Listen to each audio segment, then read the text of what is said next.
hindi kasama si Representative Romualdez dahil hindi pa nga po na ipapasok yung Gutesa? Yes, yun ang naman ang statement so far. Meron ba ibang statement about him? Wala pa eh. That's why we really need to talk to him about it para we can actually ask the NBI to recommend the charges to be filed based on his statement. Eh, sa ngayon, hindi siya, no-show siya. So, hindi na nagpunta NBI dito. Sir, former Senator Nancy Binay. Kasi tandaan nyo, these complaints are lodged by law enforcement agents.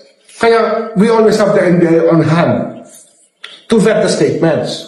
Without that, how can we file charges kung hindi malinaw ang basis? Sir, Binay, Nancy Binay, bakit po hindi kasama? We're working on it. Marami pa yan. Marami pa kaming kailangang kasuhan. Hindi lang talaga kaya sabay-sabay.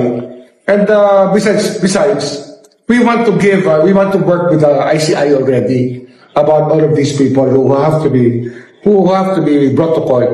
And we want to see the point of view of the ICI and seek advice also. They were chosen because of their wisdom to seek advice about how we go about collating the evidence. Since Pleb Singson is there and he's very knowledgeable about that. Ipinaliwanag ni DOJ Secretary Boying Remulla na wala sina Representative Martin Romualdez at Mayor Nancy Binay sa NBI list dahil umano sa kakulangan ng ebidensya laban sa kanila. Ayon sa kanya, ang mga isinama lang sa listahan ay yaong may sapat na basehan para kasuhan, kaugnay sa flood control scam.